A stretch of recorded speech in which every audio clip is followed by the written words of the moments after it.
आप सभी व्यूअर्स का स्वागत है हमारे YouTube channel advocate Rishikesh Mishra में। आज एक बहुत ही अहम जानकारी वाला वीडियो आपके साथ हमको साझा करना है। इस वीडियो में हम आपको बताएंगे कि आप अपने केस से संबंधित जो मामला आपराधिक या सिविल नेचर का है और कोर्ट में पेंडिंग है, कोर्ट में उसका ट्रायल चल रहा है, तो उसका पूरा स्टेटस आप किस तरीके से ऑनलाइन घर बैठे अपने मोबाइल पे या अपने पीसी पे बड़े ही आराम से देख सकते हैं और इसके लिए आपको बार बार कोर्ट के चक्कर लगाने की ज़रूरत नहीं पड़ेगी। तो किस स्टेज में आपका मामला है, उसमें क्या क्या प्रोसीडिंग्स हो चुकी हैं, मामला किस प्रकृति का है, यह सारी सूचना आपको वहां ऑनलाइन स्टेटस पे शो करेगा। तो चलिए देखते हैं कि किस तरीके से हमें इस मामले को देखना है। तो सबसे पहले पीसी में अपने जाना है क्रोम ब्राउज़र में, वहां सर्च करेंगे ई कोर्ट्स।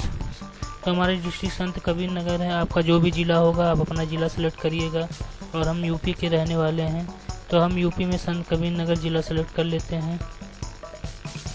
यहाँ पे हमारे सामने आ गया है district.ecourts.gov.in, इस पे हम क्लिक कर देते हैं। यहाँ पे हमारे डिस्ट्रिक्ट जिला एवं सत्र न्यायालय संत कबीर नगर का होम पेज हमारे सामने खुल के आ गया है, जिसपे इनका लेटेस्ट अनाउंसमेंट शो हो रहा है और यहाँ पे इस डैशबोर्ड के बारे में पूरी सूचना उपलब्ध है।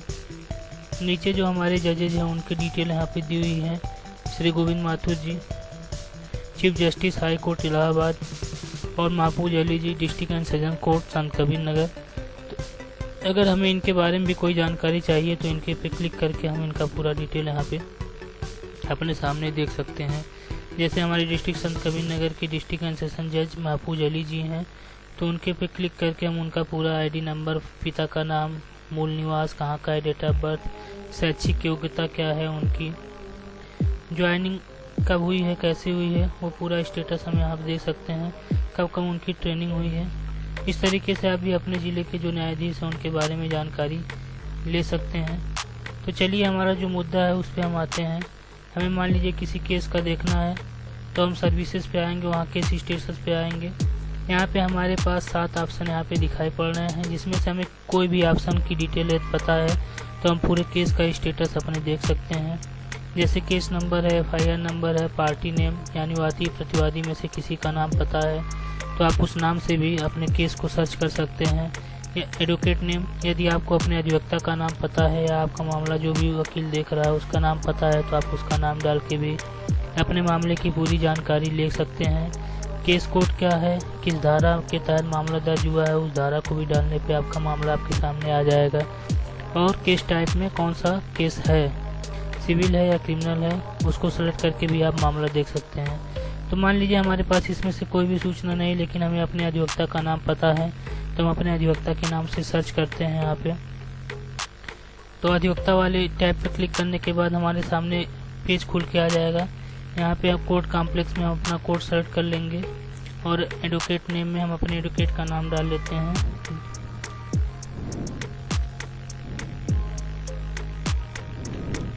हमारे एडवोकेट का नाम मान लीजिए गौरव कुमार वर्मा है, तो आपके एडवोकेट का जो भी नाम है आप उसको सर्च करेंगे और उसके बाद कैप्चा कोड यहाँ पे फिल कर देंगे।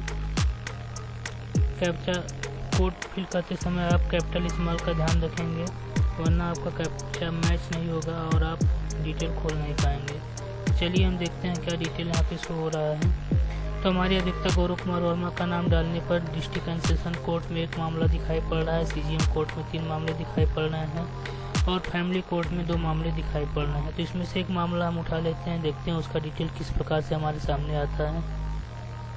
तो इस पे व्यू पे हम क्लिक कर देंगे। अब यहाँ पे उस मामले से संबंधित सभी जानकारी हमारे सामने आ गई हैं।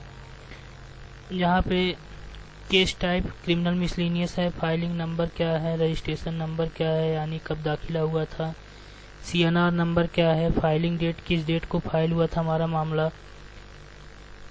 केस स्टेटस में देखेंगे कि फर्स्ट हियरिंग डेट क्या है, नेक्स्ट हियरिंग डेट कौन सी लगी हुई है, उसमें स्टेज ऑफ केस क्या चल रहा है। तो अभी हियरिंग पे है, हमारा केस जो है हियरिंग स्टेज पे है, अभी मामले की सुनवाई चल रही है। कोर्ट नंबर CGM कोर्ट में है। पिटिशनर एंड एडवोकेट, यहाँ पे दोनों पक्ष का नाम दिया हुआ है। रिस्पोंडेंट एंड एडवोकेट, रिस्पोंडेंट में विमल द्विवेदी हैं। एक्ट कौन सी धारा है, 156(3), यानी इनका FIR दर्ज नहीं हो रहा था। FIR दर्ज कराने के लिए 156(3) में हम अपना परिवार दाखिल किए हैं ताकि हमारा FIR दर्ज हो जाए। तो यहाँ पे अभी चूँकि FIR दर्ज कराने के लिए हम इसको किए हैं, तो अभी हमारा FIR का डिटेल यहाँ है नहीं। जब यहाँ से आदेश हो जाएगा तो हमारा FIR लॉन्च होगा। फिर यहाँ पे FIR डिटेल्स में FIR नंबर और किस सन में लॉन्च हुआ है वो भी यहाँ पे चढ़ जाएगा। और यहाँ पे देखिए अभी इतनी हियरिंग इस मामले में हो चुकी है, सब हियरिंग ही है। चलिए हम एक दूसरा मामला उठाते हैं जो ऑलरेडी पहले से ही FIR उसमें दर्ज है।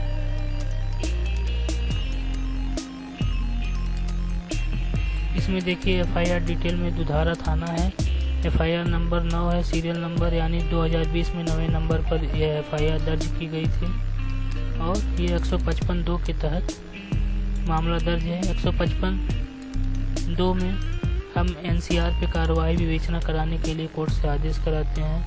क्योंकि NCR पे पुलिस को यह अधिकार नहीं है कि सीधे विवेचना कर पाए, इसलिए 155(2) के तहत हम कोर्ट से विवेचना के अधिकार के लिए आदेश करवाते हैं। तो इसमें अभी 2 तारीख पड़ी हुई हैं।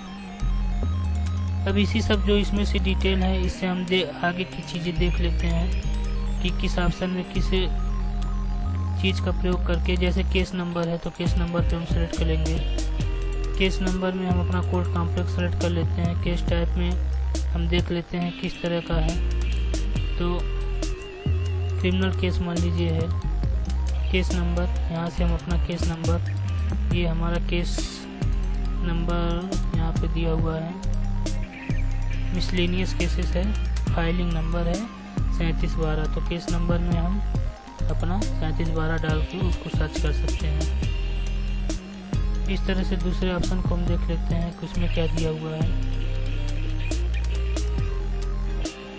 FIR नंबर, हम अपने FIR नंबर से भी अपने कोर्ट केस का स्टेटस देख सकते हैं। तो चलिए हम देखते हैं कि FIR नंबर से अपने कोर्ट केस का स्टेटस किस प्रकार से देखना है। तो इसमें कोर्ट अपना सेलेक्ट कर देंगे। संत कबीर नगर हमारा डिस्ट्रिक्ट है, इसको हम सेलेक्ट कर दिए हैं। पुलिस स्टेशन देखना है आपका, जो FIR में कौन सा पुलिस स्टेशन है। तो जो इससे पहले हम एडवोकेट नाम से अपना केस सर्च किए थे उसमें हमारा दुधारा थाना है, तो यहाँ पे हम दुधारा थाना सर्च कर लेंगे। दुधारा आ गया है हमारा, दुधारा हम सेलेक्ट कर देंगे। FIR नंबर में FIR नंबर हम यहाँ पे मेंशन कर देंगे। हमारा FIR नंबर यहाँ पे 9 है और 2020 में ये दर्ज किया गया है, तो इसमें 9 नंबर डाल लेंगे और यहाँ पे हम सन में 2020 यहाँ पर डाल देंगे। उसके बाद हमें अपना कैप्चा डाल लेना है। तो चलिए हम अपना कैप्चा फिल कर लेते हैं। आपका भी जो कैप्चा उस समय शो करेगा उसको आप यहाँ पे एज इट इज डाल देंगे। अब यहाँ पे उस सीरियल नंबर से उस FIR नंबर का जो सीरियल नंबर है 9 से 2020 में जो FIR लॉन्च है उसकी डिटेल यहाँ पे आ जाएगी। तो देखिए हमारे यहाँ पे दिखाने लगा है बुधिराम और से राजेश है, ये वही मामला है जो हम एडवोकेट के नाम से खोजे थे। तो इस तरह से हम FIR नंबर से भी अपने केस का स्टेटस जान सकते हैं। ये दोनों देखिए सेम ही है पूरा, लेकिन एक हम अधिवक्ता की सर्च बाय एडवोकेट और दूसरा सर्च बाय FIR नंबर से हम सर्च किए थे। तो चलिए उसके बाद हम दूसरा ऑप्शन देख लेते हैं उससे किस प्रकार से हमें खोजना है। तो इसमें से हम कई ऑप्शन का प्रयोग कर चुके हैं। अब जो बचे हुए ऑप्शन हैं, जैसे केस नंबर से हम देख चुके हैं, FIR नंबर से देख चुके हैं, एडवोकेट के नेम से देख चुके हैं, पार्टी के नेम से भी देख लेते हैं किस हिसाब से देखना है।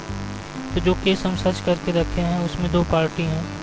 पहला तो पिटिशनर में बुधिराम है और रिस्पॉन्डेंट में 4 लोग रिस्पॉन्डेंट बनाए गए हैं। तो इस 5 नाम में से हम कोई भी नाम डाल के सर्च कर सकते हैं। तो चलिए हम बुधिराम के नाम से सर्च कर लेते हैं और देखते हैं किस हिसाब से इसमें हमको सर्च करना है। 2020 में हमारा मामला दर्ज हुआ था, 2020 हम डाल लेते हैं। उसका कैप्चा को यहाँ पे मेंशन कर देंगे हम।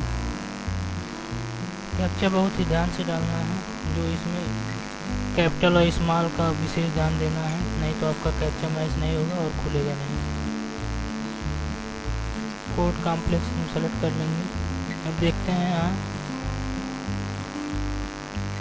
बुधिराम, सन हमारा 2020 है।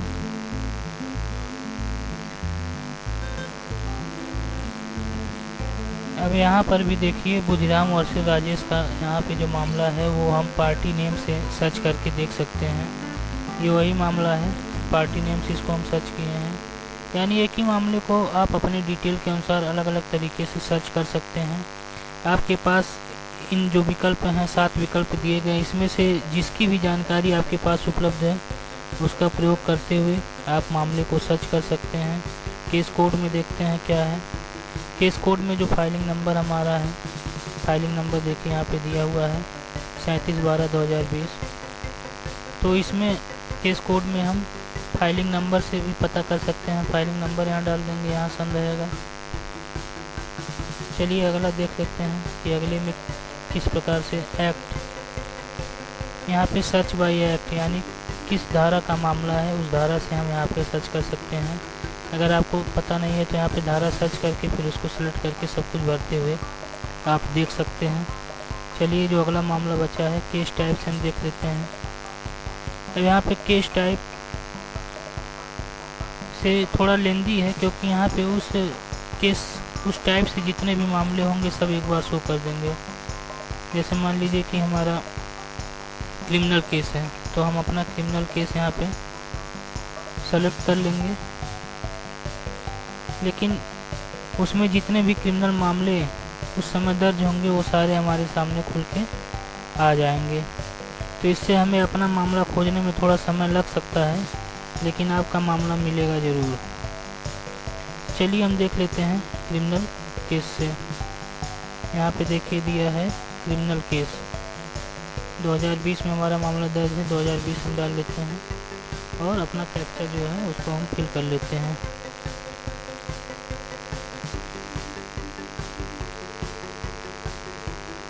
अब यहाँ पे देखिए 2020 में क्रिमिनल केस से एक मामला केवल दिखा रहा है, तो इससे हमें मतलब नहीं है। वो अभी क्रिमिनल केस बना नहीं, वो परिवार में दाखिल है, क्योंकि उसमें हम जो एनसीआर के मामले हैं उस पर विवेचना कराने के लिए हम आदेश चाहते हैं। तो एक तरह से वो कंप्लेंट केसेस में आएंगे। चलिए कंप्लेंट केसेस में हम सर्च कर लेते हैं क्या दिखा रहा है।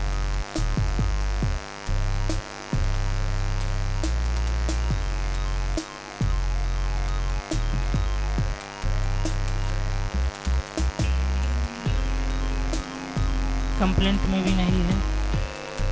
इस तरह से आप इस विकल्प में से प्रयोग करके मामले को देख सकते हैं कि आपका मामला किस टाइप में, किस हेड में दाखिल हुआ है। उस हेड को सेलेक्ट करते हुए आप यहाँ पे अपने मामले को सर्च कर सकते हैं। तो इस तरह से हमने सभी यहाँ जो विकल्प दिए हैं उसका प्रयोग करके बारी बारी से देख लिया है कि हमने अपने मामले को किस प्रकार से सर्च करना है। तो इस तरीके से आप आसानी से घर बैठे अपने मामले को अपने कंप्यूटर पे, अपने मोबाइल पे आराम से देख सकते हैं। आपको बार बार न्यायालय के चक्कर लगाने की ज़रूरत नहीं है। हाँ, अपने अधिवक्ता से संपर्क बना के रखिएगा, क्योंकि यहाँ से केवल आपको उसका स्टेटस पता चल सकता है। बाकी जो कार्रवाई होनी है वो न्यायालय के स्तर पे ही होनी है और वह अधिवक्ता के माध्यम से ही होनी है। इसलिए अपने अधिवक्ता से आपको संपर्क ख़त्म नहीं करना है, आपके अधिवक्ता से बराबर संपर्क में रहना है। बस आप यहाँ अपना स्टेटस देखते रहेंगे कि हाँ, हमारे मामले में जो कार्रवाई होनी है वो सुचारू रूप से चल रही है, हमारे अधिवक्ता की तरफ से कोई भी लीपापोती नहीं हो रही है, वह मामले को सही तरीके से सही समय पर निपटारा की ओर अग्रसर कर रहे हैं। तो इसलिए यह सुविधा दी गई है कि आप अपना मामला जो है उसको ऑनलाइन घर पे चेक करके वेरीफाई कर सकते हैं कि हाँ, हमारा मामला सुसंगत तरीके से चल रहा है और इसका कोई मतलब नहीं है। ये तो हो गई पीसी पे देखने की बात। अगर आप अपने एंड्रॉयड फ़ोन पे, मोबाइल पे देखना चाहते हैं तो उसके लिए ई कोर्ट्स का एक एप्लीकेशन आता है, जिसको आपको अपने मोबाइल में गूगल प्ले स्टोर से डाउनलोड कर लेना है और जो चीज़ यहाँ पे है वो ऐप के माध्यम से आपके मोबाइल में खुल जाएगी। तो बस यही था आज की वीडियो में, यही जानकारी आपके साथ साझा करनी थी। अगर आपको इससे कोई भी मदद मिलती है तो हमारा हौसला बढ़ाइए, हमारे चैनल को सब्सक्राइब करिए। धन्यवाद।